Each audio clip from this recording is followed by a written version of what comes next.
subscribe to my channel and hit the notification bell to be the first to get all my latest writing tips and videos. And remember, be original. Be a writing original. What's up, everybody? Adrian here. Welcome back to another video of Who Should Have Creative Control. We're going to be talking about the director.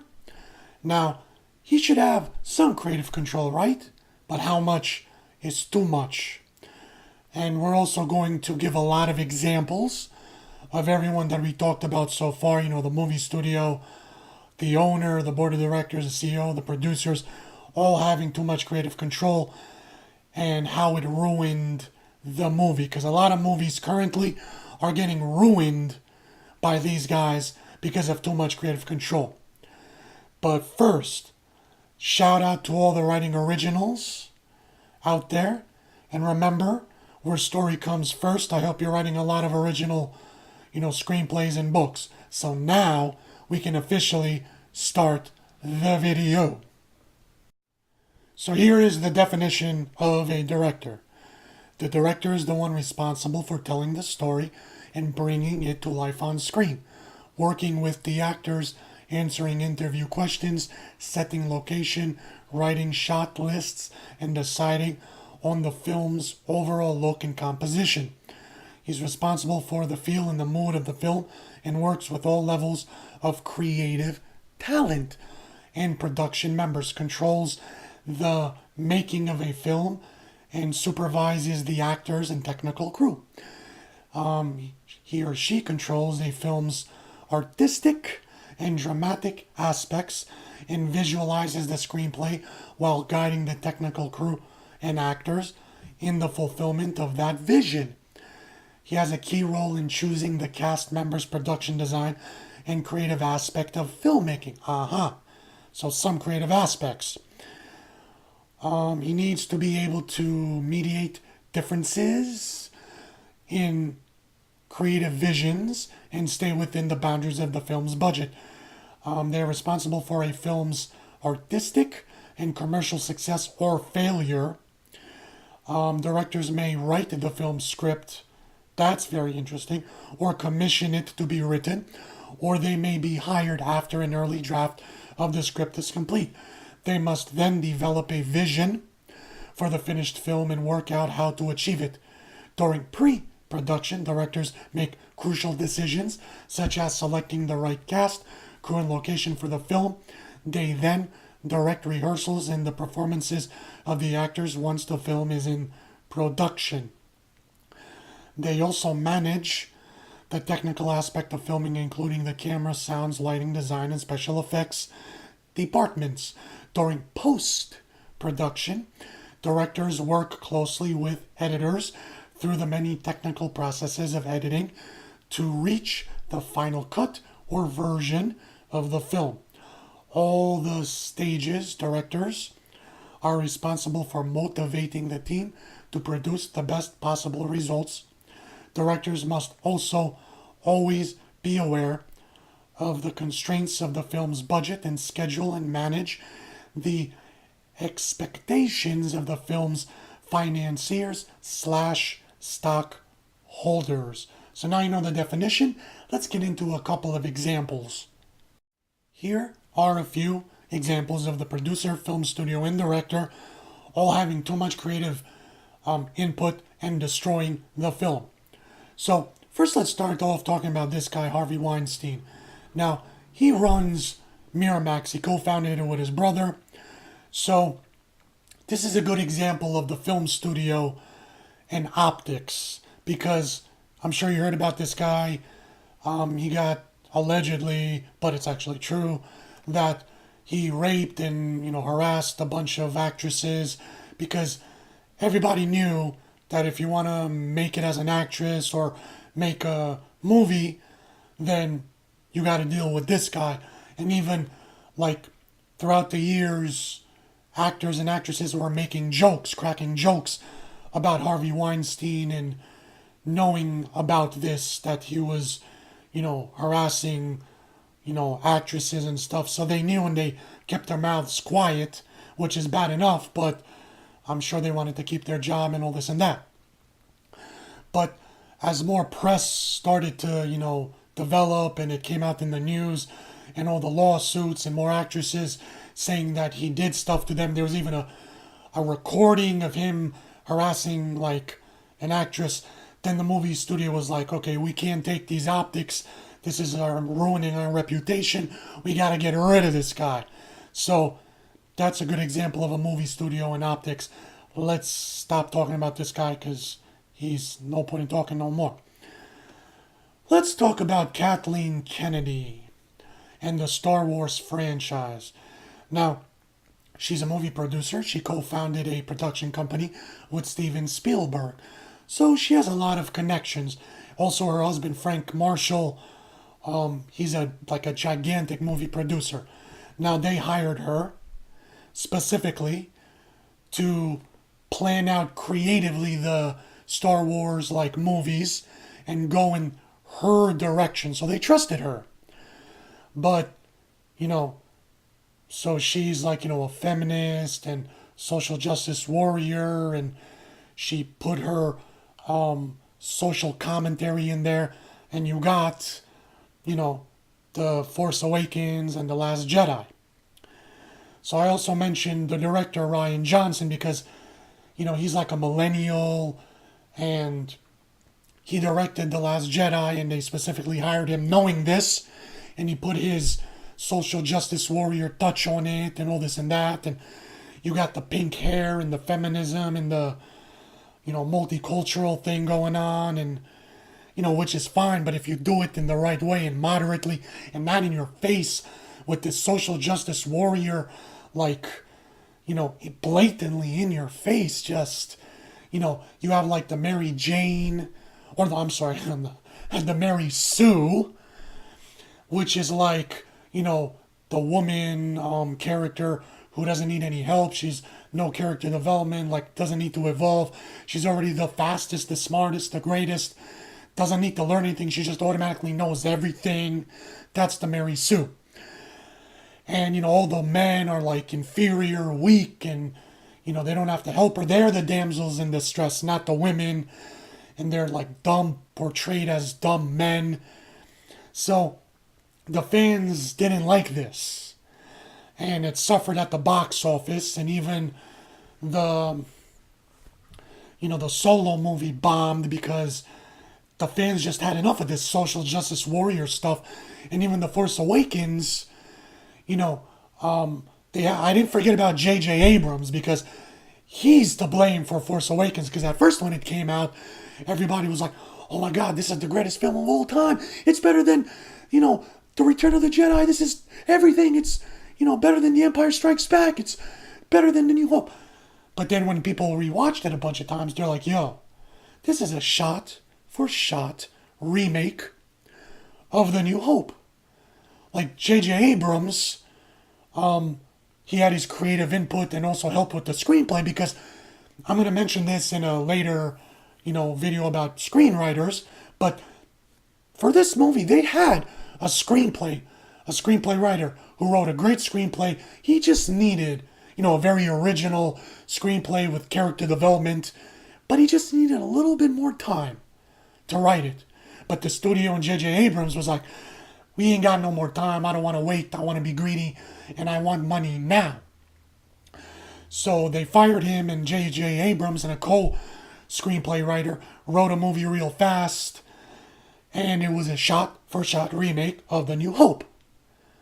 And, the audience, after watching it a bunch of times, they didn't like it. There was a mixed review. But The Last Jedi was just crap.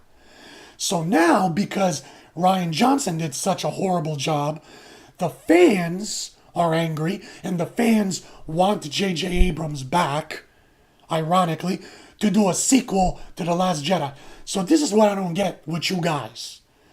I get that the, Star Wars legacy is dead, it's gone, it's ruined, because Rian Johnson didn't give a crap about the old Star Wars fans and their blood, sweat, and tears, and, that they put into the generations of the Star Wars films and their money. He's like, I don't care about them. I'm going to focus on the new generation of millennials and social justice warriors and appeal to them, because they're the new box office like ticket buyers, but it bombed. So now you want J.J. Abrams, who ruined the first movie, a shot-for-shot remake, multicultural social justice warrior crap, to do a sequel to The Last Jedi. Thinking what? He's not gonna put even more of his social justice warrior stuff in there? Come on, guys. So, and I don't know with Kathleen Kennedy, did they fire her? Did they demote her? What's going on? Let's talk about the new Terminator movie. You got director Tim Miller, who did Deadpool. Fine. You got James Cameron, who's the producer, but he also has some input on the screenplay. You have David Ellison, who's another producer. I don't know his, social justice warrior mentality. I don't know. So I need to look more into him. But when the first official picture came out, which was basically a screenshot superimposed in Photoshop on a generic background from Fast and the Furious 17, the fans hated it because they looked at it and they said, what is this social justice warrior crap? What is this feminist crap? You got Linda Hamilton with super short hair. She's not even in the middle. You got Justin Bieber with super short hair. And you got some random person we don't even know about, some actress. Great. But where's John Connor? Is he going to be some wimp cuck social justice warrior pussy? We don't know. Like, what's going on? They basically looked at this picture and said, oh, it's just The Last Jedi. This Terminator movie is going to be with pink hair, The Last Jedi. So, it's not looking good. I don't know if James Cameron or Tim Miller have the creative control. Who has more creative control? Does the studio say, listen, we want more social justice warrior stuff? We don't know, because James Cameron knows how to do feminism. I'm not against feminism and multiculturalism and all this and that. If you do it right, if you do it in moderation, if you don't shove it down our throats and force us to think a certain way. James Cameron, back in the day, he knows how to do the feminist arc of Linda Hamilton in Terminator 1 and 2. Sarah Connor. I love that. And also Sigourney Weaver in Alien 1 and 2. I love that in Aliens. But we don't know if we have the old James Cameron or the new super duper social justice warrior, like feminist James Cameron, who only cares about doing 17 sequels to Avatar. So we don't know what we're going to get. So let's see what we're going to get, okay? So let's take a look at some more examples of this, social justice warrior taking over the movie studios and the creative input of the movies and ruining them. You got the new Halloween coming out. So you got Jamie Lee Curtis, who everybody knows, she's not shy, always talking about she's like a super feminist. Great. Now, in a bunch of interviews, she basically said, like, the new Halloween is going to be dedicated to the Me Too movement. So that makes me very nervous.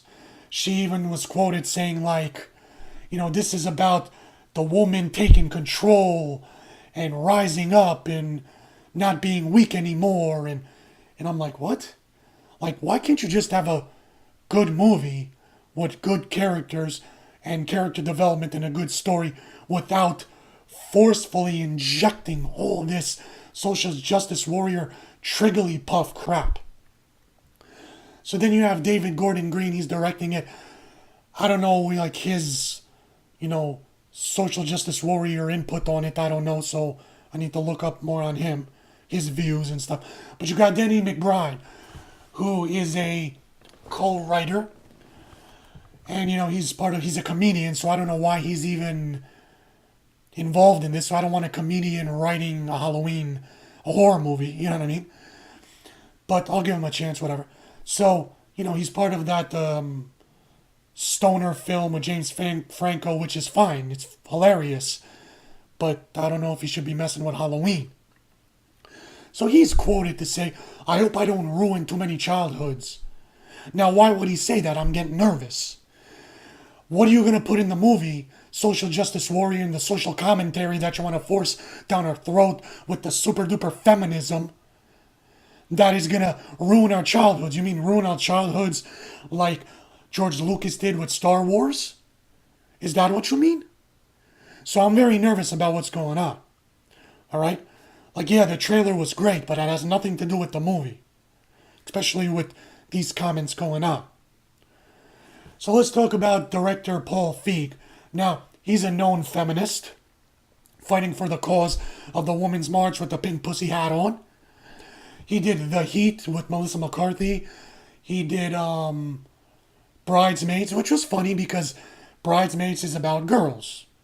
So, but it was actually just a remake of Bachelor Party and The Hangover. Fine. But that worked, it was fine. But now he did the feminist version, all-women cast of Ghostbusters, and guess what? It bombed. And even when the trailer came out, it broke a record because it was the most disliked, most hated trailer ever. Alright? And what was really bad about the movie was the jokes were not funny, first of all. But it was so blatant and in your face. And they even had all the men characters in the film were like super feminine, super stupid, super dumb, like super cucks, super social justice warrior guys. Like, it was just like, you had that Chris Hemsworth character. He was literally the dumbest man alive. And like, he was like mentally, something was mentally wrong with him, the way they portrayed the character. But again, the movie studios hire these people knowing they want to take it in this direction. So they had like all the living, remaining original Ghostbusters like Dan Aykroyd, Bill Murray, doing this hardcore promotion for the film and, sucking everyone off saying, please see this film. Women can be strong and masculine and, we don't need men anymore. It's a new era. So people were like, this movie's so bad that we have to see if it's really that bad. So guess what? It was really that bad and it bombed. Okay? So there's an example of all this social justice warrior crap dominating the creative control and ruining the movie. So now here's an example of a film studio having like 100% of control and just torturing the director and not letting him do anything. Now, David Fincher, he directed his first movie that he officially directed was Alien 3. Now, when he directed it back in 1991, he wasn't known. Like, now he's like one of the greatest directors of all time. His movies are amazing. But at the time, he was just like an unknown guy doing commercials and music videos, so they hired him, and the movie studio didn't let him do anything because they didn't take him serious. They're like, listen, we just want you to jump through hoops and do everything we want you to do. Just be a little lapdog and whatever, because who are you? You're nobody. Just do what we say. So it was torture on the set. Even for the cast, and Sigourney Weaver even said she felt bad for this guy, David Fincher. And, it was just, for example, he would try to film a scene and then the movie studio would, like, say, no, we don't like it, do it our way, change it again and again and again. And then they would rewrite the script daily, even to the point where they would rewrite the script minutes before David Fincher would say action. So it was just horrific. And then David Fincher just said, I had enough of this. So he either quit because they wouldn't let him do anything creatively, and they kept changing everything on him in the last second, or either they fired him or he quit. So then he never wants to talk about this again. Whenever he's asked in interviews about his experience on this set of Alien 3, he's like, no comment, I never want to talk about it. Even when he's asked, like, well, years later, do you want to, like, do a sequel to Alien? He's like, nope, don't even ask me, I'm doing other stuff. So this is, like, the best example I can give you of a movie studio just, like, torturing this poor director until he just couldn't take it no more. And you got what you got with Alien 3. It bombed, it didn't do that good. It was underwhelming. Maybe if they gave him a chance, he could have shined. I bet they're regretting it now when they look at him now and all the great movies he made. I'm sure they're kicking themselves now to give him a chance. But, oh well. So now I'm going to give you an example of a movie studio and a producer where they have creative control and it works. It actually works out for the best compared to when it doesn't. So you got Marvel Studios versus DC Studios. So you got Kevin Feige, who was a producer and then they promoted him and now he's the president, and he was given full creative control to map out the movies, hire all the directors, and with the creative input and setting up all the movies for for the first 10 years and then for even the next 10 years. And all his movies that he, was in charge of, they grossed a worldwide box office gross of over 17 billion with a B. So they did a good investment. The movie studios are very happy. The investors, the stockholders are very happy. Now, when you compare that to DC Studios, it's total opposite. Here's an article you can read, pause and read it if you'd like. But it's basically talking about how they don't know what to do with who to hire as the head guy to oversee all the movies. They fired a bunch of guys. They tried out a bunch of guys. So they settled on whoever they settled on now. They're hoping to find their version of a Kevin Feige. But, they ain't doing so good. Now, their movies, even though I like their superheroes better, they're darker, their movies just keep bombing one after another. Like, the Batman vs. Superman was trash. Unwatchable. You had Justice League, which was like a CGI vomit, like a million different, like, storylines going on at once. And that's another thing, like, the screenplay writers that they hire, they don't know how to write character development or make you connect with the character compared to the Marvel Studios and Kevin Feige. Whoever he hires to produce and direct and write the screenplay, his screenplay writers that he hires know how to write like a screenplay with character development, and they put in heart. They put heart into their characters, so you care, you connect with them, and you feel, sad when something happens to them. They die or they get hurt. Like, you care about them. Like, even the sub superhero characters you never heard of do good. They don't do as good as Captain America and Iron Man and, who else? Thor and stuff. But Ant-Man is okay, but it's a whole, it's 10 times better than the movies do in DC. Black Panther, you got Guardians of the Galaxy, which are awesome. A lot of character development. Like, Marvel knows how to put a bunch of characters together and give them their time to shine, and each one get their character development and make you care about each one of them. DC doesn't know how to do that. Suicide Squad stunk, so now they made like a social justice warrior Joker where he's whining and crying about his girl, and he's like a millennial, like it was a mess. So now DC is taking kind of copying Marvel, and instead of putting all the characters in one movie and having a jumbled up mess of 1,000 different stories going on at once and not enough character development and time, now they're saying, okay, we're going to do one movie at a time to focus on one superhero and build character development. But like I said, the screenplay writers that they hire do not know how to write character development. Okay, and yes, you had Wonder Woman do good.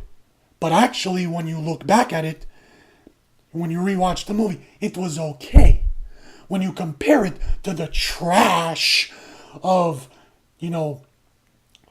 the Justice League and Batman vs. Superman and Suicide Squad and Green Lantern, I think that was from DC. Don't quote me on that, but no, maybe it wasn't. But still, when you compare it to what other DC movies came out, yeah, Wonder Woman is like the Citizen Kane of it. But when you look back at it again, it's like a feminist, social justice warrior. Men are weak, women are in control, empowered, and they're helping the weak man, damsel in distress man.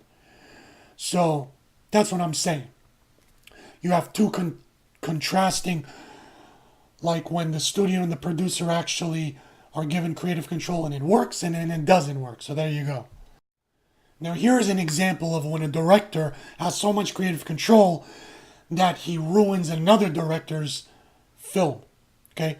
So you'll know Ridley Scott. Now here's what I don't get about Ridley Scott and his fans.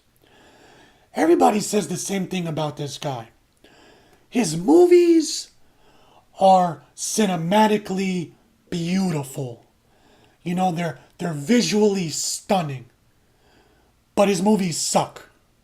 But the story sucks. But visually, they are amazing. And everybody gives him a pass. You guys all give him a pass on his movies because they're visually beautiful, but story-wise, they suck. Stop giving this guy passes. Okay? Now look, he made some good movies in his career. Alien. Then he did Blade Runner, Gladiator, this and that, good. But after a while, he started making bomb after bomb after bomb. You know, he did The Counselor. He did that movie with DiCaprio. I forget what it was, but that bombed.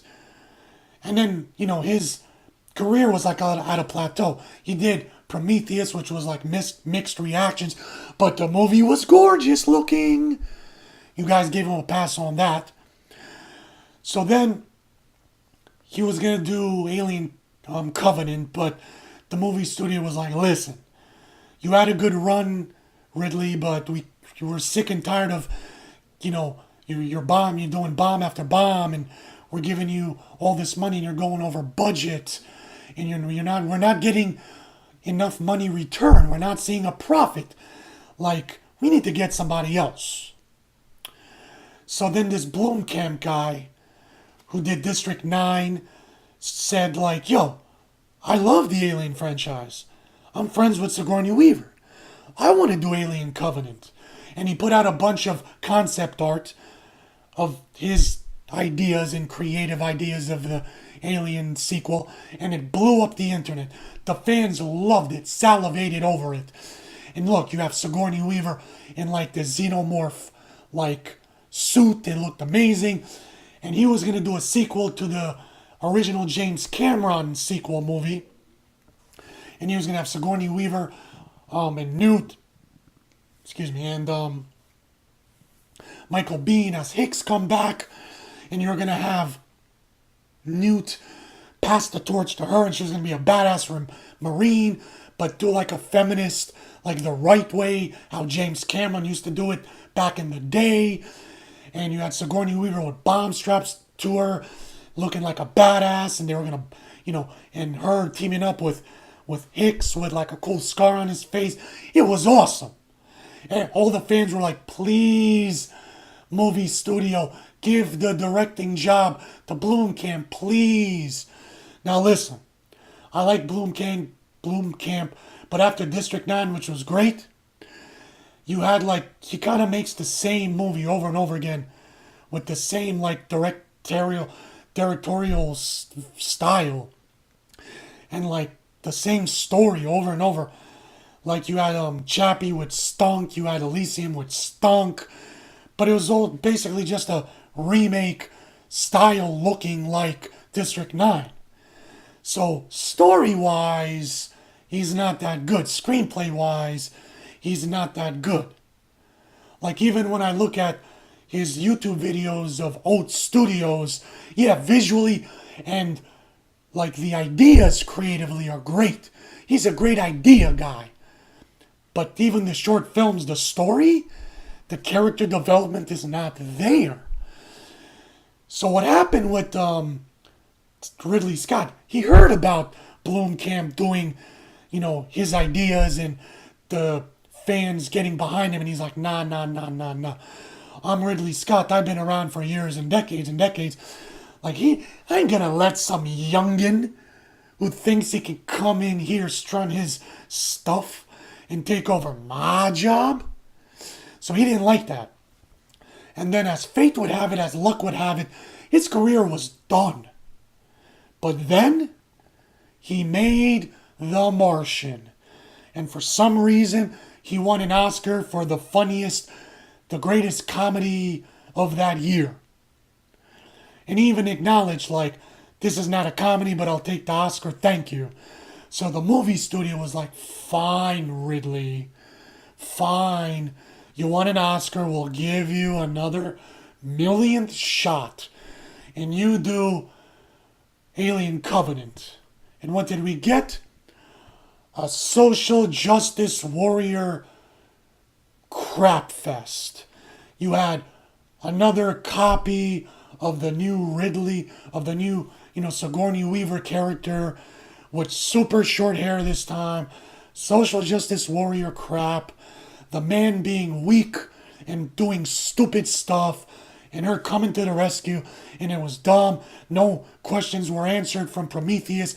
More questions were added. The fans were like, what is this crap? But it was visually stunning. I swear to God, if you guys give him another chance and give him another pass, like, ugh, disgusting. So, he kicked out Blomkamp and said, you ain't gonna take over my thunder. I'm gonna give you a social justice warrior masterpiece. And it bombed at the box office. But guess what, guys? I just looked it up. He's gonna do another sequel to Alien Covenant. It's already in pre-production. I can't wait for more social justice warrior movies from Ridley Scott. Yay! And finally, let's talk about when directors have so much creative control that they ruin their own movies. So let's start with M. Night Shyamalan. Now, I give him a lot of flack. Because, his first couple of movies were masterpieces. They were great. And everybody thought he was going to be the next Steven Spielberg. And he got full of himself with this. His head got too big. He thought he was untouchable. He could do no wrong. He surrounded himself with yes men. But then he started directing The Village. And people are like, what the hell was this? But then he did Lady in the Water, which was even worse. And the twist was there was no twist. Then he did The Happening with Mark Wahlberg, which bombed. And there's even like a behind the scenes clip where Mark Wahlberg is like arguing with M. Night, and Mark Wahlberg is like, saying like, why is my character doing this? It doesn't make sense. This scene doesn't make sense. This story doesn't make sense. And M. Night was like, well, he has to do it because I wrote it and I'm the best and I know what I'm doing. So just shut up and do your job because that's what you're hired for. Whatever like that. Then Mark Wahlberg was like, fine. And then we got, what? No. What? No. And then we got a remix of that. So then you got The Last Airbender and you got After Earth with Jaden Smith and they all bomb. But the movie studio kept giving them chance after chance after chance. We don't know why. So, let me give you an example when the movie The Devil came out, or Devil, about a bunch of people stuck in an elevator. Now, that movie did good. Why? Because Shyamalan just produced it. He didn't have any creative control in the screenplay or directing. Someone else wrote it and directed it, and it did very good. So the movie studio was like, yeah, just produce it, but don't be putting in your creative anything. Because M. Night would not only direct his movies, but he would write the screenplays. And after a while, he just didn't know how to write a screenplay very good anymore. And nobody would tell him no. But I get he's trying to make a comeback, and he made The Visit, Split, and he's coming out with Glass, and I heard that they were pretty good. But he has a long way to catch up, to Sixth Sense and Unbreakable and Signs and all that. So, if his movies are getting better and better, great. But he still has a lot of way to catch up. Let's talk about Zack Snyder. Now, visually, he has his directorial style is nice. He has a very comic booky style. So he did 300, which was a very like masculine, like manly film, which was great, visually great. Watchmen, he tried, it was okay. It was very hard, too many storylines to go in there, but it worked with the comic book style of him. But then he started doing Sucker Punch, and it was just a feminist social justice warrior crap.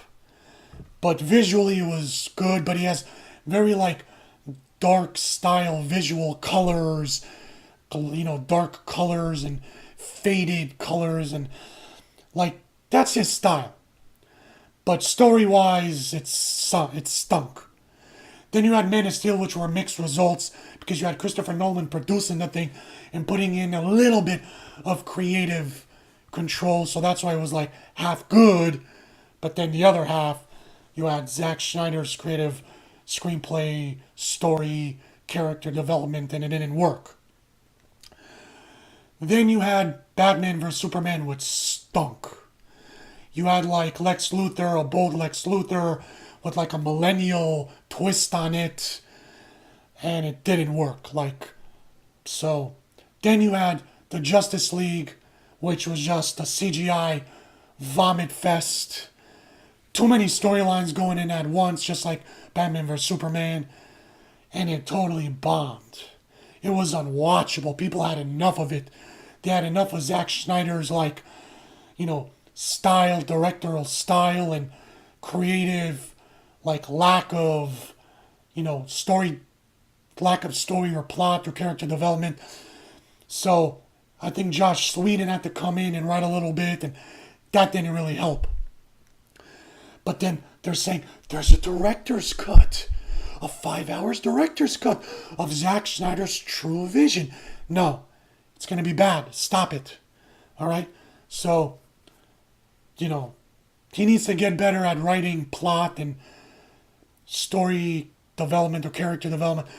He's good where he's just the director's style of the comic book feel. Do that. But then they need somebody else to reel him in and tell him, no, too much. Really, no, stop. Do a little bit. Have somebody else work on the plot and the story and the character development and just have him direct it. I think if you do a mixture of that, it would work. Then let's talk about Michael Bay. He likes to do a lot of explosions and boobies and hot models and corny jokes that fail and borderline racist jokes and more titties and product placement of Pepsi and explosions. Did I mention more titties? So he did some good movies, Bad Boys, The Rock, Armageddon, but then he started doing Pearl Harbor, which he glorified war and serious topic of death, and you had a horrible love triangle that was just, it was bad. Then you had Bad Boys 2, which was okay. Then you had The Island, which I think he produced more and didn't have too much creative control. Don't quote me on that. Then you have Transformers with explosions and titties and racist jokes and product placement and more explosions and titties, and it was okay. Then you had Transformers 2, which was garbage. Transformers 3, which was garbage. Pain and Gain, which was, mixed bag. More Transformers garbage, but then you had 13 Hours, which was good. He didn't overdo it with the glorifying of war because it was a serious topic, so he reeled himself in. He didn't step in it too much, so that was good. Then you had more Transformer films, but the movie studios keep hiring him because he films these movies under budget and ahead of schedule. So they love him for that. And they do make a profit. They make $1 billion or close to $1 billion a movie with Transformers. But then you're saying to yourself, what the, yeah, he's making money, a profit for the movie studios. But, making $1 billion a movie has nothing to do whether it sucks or not. The movie could stink and have no character development and have no plot, but still make money. They're two separate issues. Movie studios care about money, by any means necessary. How you get that money, it don't matter. So don't confuse the two about, oh, the movie is great, so the movie made a lot of money, so it has to be a great movie. No, it doesn't. And let's quickly talk about George Lucas, about him. He went back to his original Star Wars movies and hacked and slashed them and cut them out and rewrote them, refilmed them with CGI and his original vision of how he wanted it to be, and he ruined our childhoods of the original masterpieces, and he put it where Han Solo didn't shoot first. Han Solo didn't shoot first. And he ruined the prequels. The prequels were trash. You had like a wimpy, millennial crybaby Darth Vader crying about his girl, whining and crying. And that's George Lucas in a nutshell. You already know about him. So there you go, guys. Thank you so much. Thanks everyone for watching. Please like, share this video. Hit me up on Facebook and Twitter. Comment down below. Please subscribe and hit the notification bell. And also don't forget to check out my other videos. And until next time, remember my motto, where story comes first.